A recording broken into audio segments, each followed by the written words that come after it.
Oh, I like that. How much is that? A lot. Huh? A lot. The price? Good morning, Philippines! Good morning! I think good afternoon na, guys. Good afternoon, guys. So, ngayon, punta tayo sa taas. Nakaligo na kami. So, ngayon, guys, punta tayo sa thrift, mag-thrift store. Strip club. Thrift store. Magpunta tayo doon. Mag-shopping. Well, mag-shopping. Hindi shopping. Looking for Tammy's, maghanap tayo doon ng kay Tammy para sa office niya. 12-1 yun. Ay, kasi sobrang kapal ng buhok ko, guys, as in. So ngayon alis kami ni Tammy. So maghanap kami ng gamit sa office niya. Hopefully makahanap kami ng desk, furniture para sa office niya. Sa thrift store tayo kasi mahal yung mga wood yun, kasi maraming mura sa thrift stores, yung mga second hand. So, doon tayo maghanap. Yun, samahan nyo lang kami, guys. Morning, everything. Good afternoon, Han. Good morning, everything. Do you know that Tammy, every time he meet people, he said, Good morning, no matter what time of day. yeah, no, good night. Who says good night? You always say good night. Who says good night? When do I say good night? Yeah, he always say good morning. Why is that? Well, it started years ago, and this is the thing. Years ago, I would wake up for work at 3 o'clock in the morning, and I wouldn't get back from work until 2 o'clock in the morning. So my theory was, if it's morning when I wake up and morning when I go to sleep, it must be morning all day long. So I stuck with it. So that's why every time he meet people, good morning. Good morning. Even it's night, good morning. Do you have the wallet? Mask. Do you have your mask? Got it. Anyway, guys. So, yun. Tumawag si Ate Claire. Gusto niyang magpunta kami doon kasi we were talking of going visit her house. And then this weekend we don't even do it because it's not like too busy. So kanyang umaga kami nagpahinga, nag-relax and then nag-edit ako. And then pagkatapos kong nag-edit, nagyaw-yaw ako, sinabihan ko to siya na, my God, kailangan ng bayaran yung mga utang natin kasi may mga meron kaming importanteng bayaran at saka parang ini-ignore lang niya. So sabi ko, bayaran natin yan, and then nagwawala ako this morning. So ngayon hindi siya tiis sa pagwawala ko kasi importante, guys. Ito siya, mahina ito sa mga papel, yung mga bayaran na papel, mahina ito, as in sobrang hina. And then kaya kailangan mo siyang itukmod ito. Kailangan mo siyang i-push na gawin. And anyway, guys, we use Tammy's car because if we see something nice over there that it's affordable and it's can use to his office, we'll put that in the car. The way things stand right now, I get 800, and then you go sit there and say, I'm gonna bet you. So I either get the 800 by not betting, or I could potentially lose it by betting. But what do I gain by betting if I win? Nothing. That's my point. A bet has to be, you have to have a gain. Well, we're gonna say, when we get there, you will be like, oh shit, you're right. Yeah, huh? I won't say, oh shit, you're right, because you won't be right. Think about how often you are not right. Think about that for a second. No, this time I'm sure. Closed up. They're close up too? The whole shopping center went bankrupt. Holy. The BG's is the one who left here, huh? Vega is still here. Yeah, watch out this guy. Wow. We have a hard time re-renting this shopping center. Oh my goodness. This is like out of business, guys, because of this was happening. Right here. Supermarket and... I can tell by the entrance way. I don't know what kind of support. Yeah. This is not good. This is where supposedly we're going, but... Right. Not an arts and craft store. Arts and craft stores is one. Even arts and craft store too is closed? Oh my goodness. This is where we found the thing. Nice furnitures. This is not good. So I guess we are... Oh, that's sad. You owe me 800. For being wrong? Again? So I was wrong, guys. Do you wanna go to side No. road?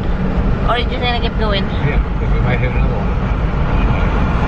Wala man silang furniture dito.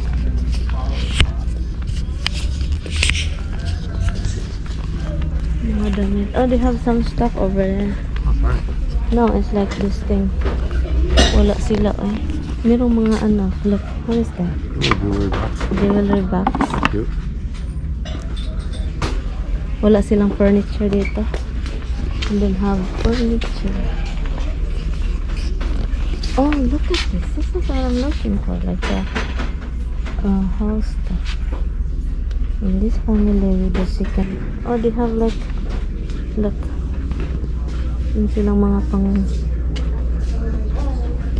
Mom have a lot of this. Dami Dami silang mga pang bahay na gamit. Look at that. Pewter. Ha? Pewter. So, wala silang dito. So, lalabas na naman kami kasi wala silang furniture. So, hanap lang tayo. Sayang, nag-close yung isa. Please. With pasta.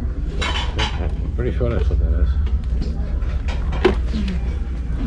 Nothing. You see the hanasta? Let me see. Oh, this is $40. This whole thing. Nice. Old rice cooker. This is an old rice cooker, guys. This is a waffle maker. Oh, this is a rice cooker, no?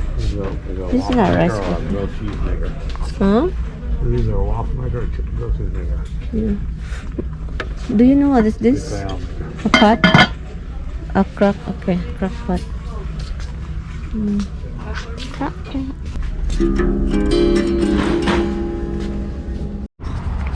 Okay guys, wala silang wala kaming nakita na pero ang daming pangbahay na gamit na alam namin na marami kami. We have a lot in the house in New Rochelle, like old house stuff. A lot in this house too. Yeah, so maraming maraming mga kaanik-anik. So uwi na lang kami guys kasi wala naman talaga kami ding nakikita din. So uwi tayo. They weren't a McDonald's, but they were maybe a Sonic or something. Is it? Looks Yeah, like a some kind of Sonic. eating place. Yeah, it's a Sonic. Did you see the yellow marker? And a lot of restaurants go close. Oh yeah. Yeah, it's Sonic. Oh, Sonic. What do you see? Oh. Yeah, sign. There's nothing in there anymore.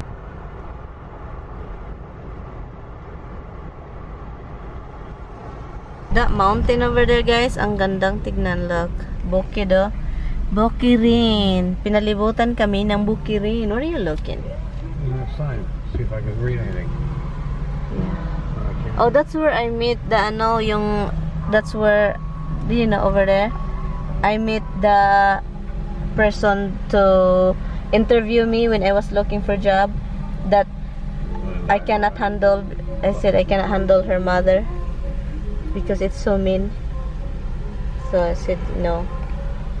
Because she said her mother is mean, so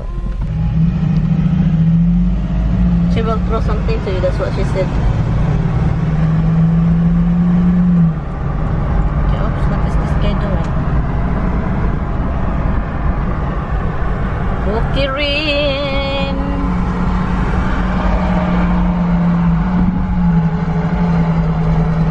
When we go towards Beacon, Beacon is a lot of first stores. No.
It's old, but it's nice, hon.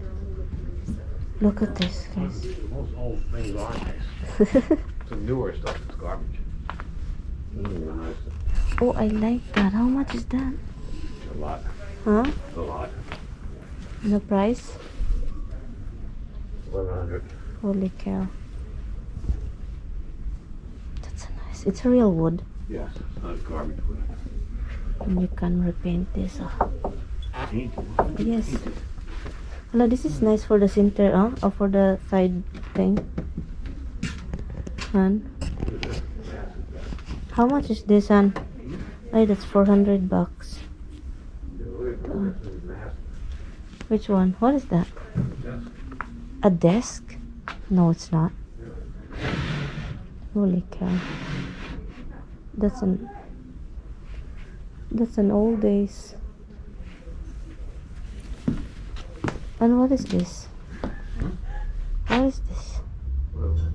It's a mailbox. What? Hmm? And this is a chair, honey. This is an old chair too, look.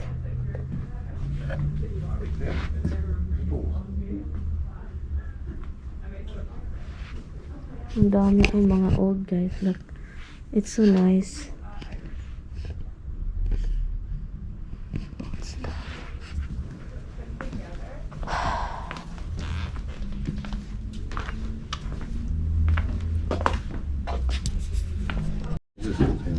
Oh, what? Like this little table. Oh, that's an old one. Oh, you like this desk?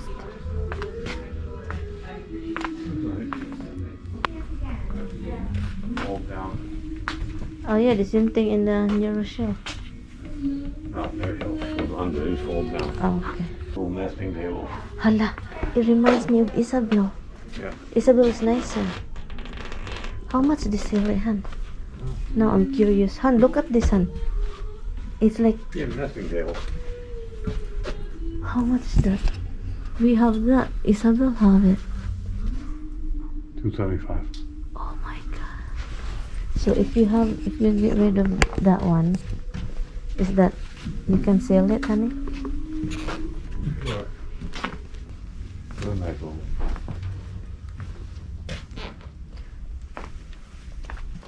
And One real office desk. they don't have it now. Oh, they have some nice here. Oh, antiques. Yeah, I thought they might have like an antique office desk or something. Hello guys. Maganda yung furniture nila doon guys. Kaso, mga old, sobrang old. As in old. Yung mga furniture nila, mga gamit sa bahay, mga camera na meron si Tami, mga old cameras, kahit yung mga furniture sobrang old. Pero wala silang antique na ano. Tami also looking if he can find a nice office desk So we gotta go down to over here or here. that way. Yung poison ivy ko dito, kumakate. This has to be South Street up here for light. Yeah, the light. Hello guys. Okay guys. Okay. This area guys is scary. Where we're going now? Hello. Then turn right onto Dubois Street. This is scary here. Hello. Scary. Oh my god. Yeah. I'm saying so. Okay. Guys, yung mga tao dito, I see a lot of like mga addict guys over here. This is the area of really the dangerous area on earth. This area here on earth. And then what happened is, Tommy, we plan to go. What? When we're here. We're planning to go to. Continue for 3/4 of a mile. We're here. We could have looked at what they got. Planning, but oh my god, oh My wife Jesus won't go Christ. in. I can't leave her in the car. But then what?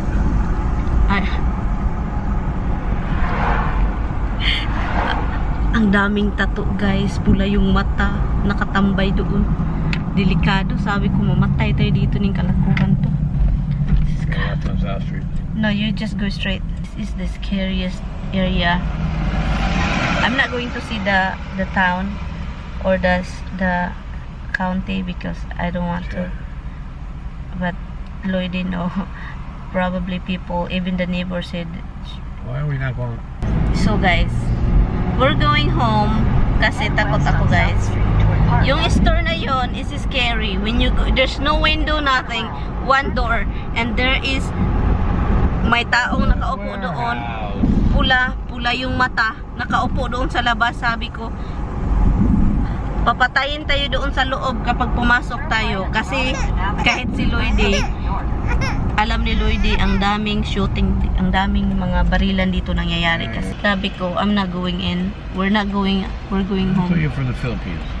Why should this bother you? They're using guns here, okay? I'm not. Were you happier if they were using machetes? Yeah, I can run. The You cannot hide. Oh yeah, I can hide.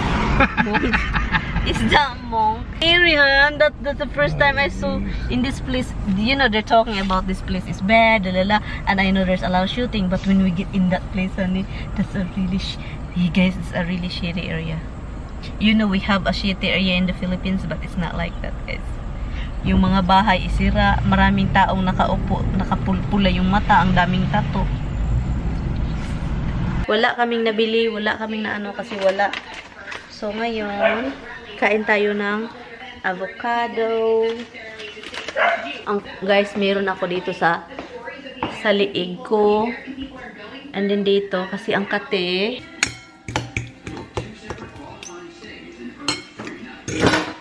patry natin kay Tami, ha?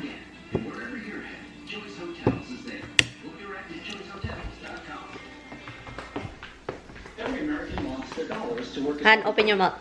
However, since 2000, the buying power of the dollar has dropped by over 31%. That means the dollar is only worth about 68 cents now compared to 2000. Had you owned gold, It's your okay. value would have increased. How much more if I don't put sugar? It's just a little condensed milk, tiny one. With It makes it Rosalind perfect. Cash, a trusted leader No in salt, helping no people avoid vinegar, precious just a metals. tiny. Gold bullion. But the thing is, my condensed milk expired. Do you like it? 17? Good for you, baby. The fastest shipping around. Dollar down, gold up. The other one is still not ripe, honey. Minamash ko lang siya nagustuhan. Take my shirt. It's okay, I will blur everything. So anyway guys, I've been playing and I've been winning, so I keep playing. So yun, i-blur ko lang yung asawa ko. Anyway, so I'm gonna buy more avocado. I miss avocado and then I realized, oh, it's so good. I'm gonna buy more ripe.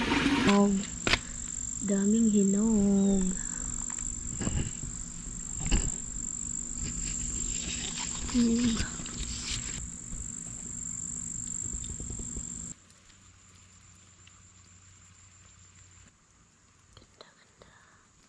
Katatapos ko lang nag-ano.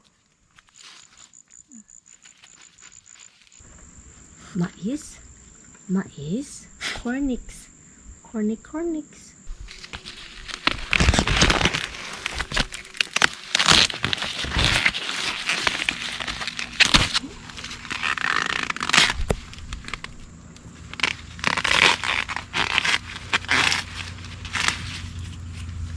Yun. Mais. You like the carnix? Ito guys, hinog na yung iba. Look, hinog na yung iba guys.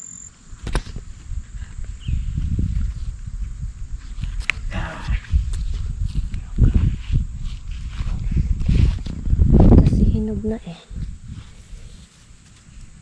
Ito din isa. Look.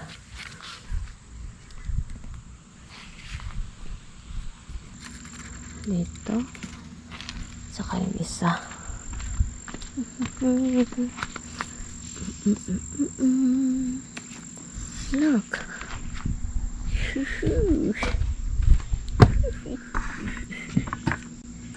at it. And then a lot of corn.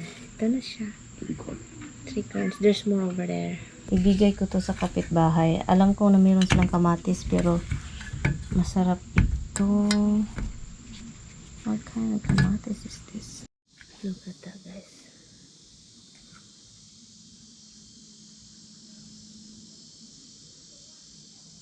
Ito na yung tomato recipe natin. Ano lang siya, masarap siya guys. Ang nilagay ko is, ano siya, tomato, onion, parsley, and then scallion, paminta, lemon, and anong tawag nito? Vinegar. Lagyan natin ng oil guys. Konting oil lang. Masarap ito pag may ano ba yung sinugbang baboy. 3 small drops. Same size drops. That's it. Small drops, like they come out in different sizes. Sorry, I'm gonna use the other dropper.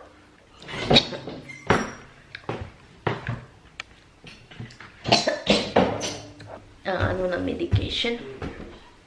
Ang tapang. Maaga pa kami bukas. Nakalimutan ko. May ano pala si Tami bukas. Appointment. Nakalimutan namin na may appointment siya. And then, buti na lang, itong mga appointment na to, tatawagan ka before, 2 days before ng appointment mo. So, yun. Andun sila sa labas. I'm going to end the vlog. Thank you guys so much for watching. I will see you guys tomorrow. Thank you guys. See you tomorrow. Yep, see you tomorrow guys. Sa mga susunod na vlog. Bye!